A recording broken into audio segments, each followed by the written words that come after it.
Friends, ఇప్పుడే అందిన వార్త. కాంగ్రెస్ నుండి సీఎం రేవంత్ బహిష్కరణ. కొత్త సీఎం ఇతనే. ఈరోజు ఈ వీడియోలో దీనికి సంబంధించిన పూర్తి సమగ్రమైన సమాచారం గురించి తెలుసుకుందాం.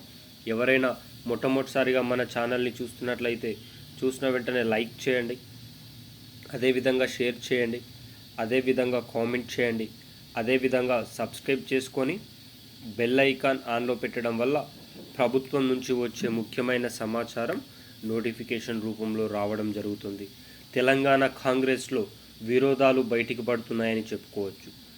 మాజీ బీఆర్ఎస్ మంత్రి ఎర్రబెల్లి దయాకర్ రావు సంచలన ఆరోపణలు చేయడం జరిగింది. తెలంగాణ రాష్ట్రంలో కాంగ్రెస్ నుండి సీఎం రేవంత్ని బహిష్కరించబోతున్నారని, తెలంగాణ ఇన్ఛార్జి వ్యవహారాల మున్షిని మార్చడానికి కారణం ఈ మున్షిని సీఎం రేవంతే మేనేజ్ చేస్తున్నారని, అందుకే కొత్త కాంగ్రెస్ ఇన్ఛార్జి వ్యవహారాలు కొత్తగా ఎన్నిక కావడం జరిగిందని, ఈరోజు సీఎం రేవంత్ ఢిల్లీకి వెళ్ళి తన ముఖ్యమంత్రి పదవి ఊడిపోకుండా రాహుల్ గాంధీ కాళ్ళన పడి వేడుకోవడానికి వెళ్తున్నారని ఎర్రబెల్లి దయాకర్ రావు గారు సంచలన ఆరోపణలు చేయడం జరిగింది.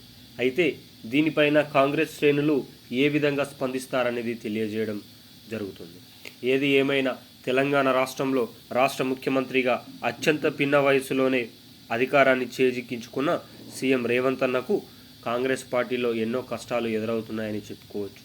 సీనియర్ మంత్రులను కాదని తనకు ముఖ్యమంత్రి పీఠం ఇవ్వడం పట్ల 25 మంది ఎమ్మెల్యేలు అసంతృప్తిగా ఉన్నారని ఎర్రబెల్లి దయాకర్ రావు గారు సంచలన ఆరోపణలు చేయడం జరిగింది. అయితే దీనిపైన తెలంగాణ ప్రజలందరూ ఏమనుకుంటున్నారో కామెంట్ రూపంలో తెలియచేయండి. వీడియో నచ్చితే సబ్స్క్రైబ్ చేసుకోండి.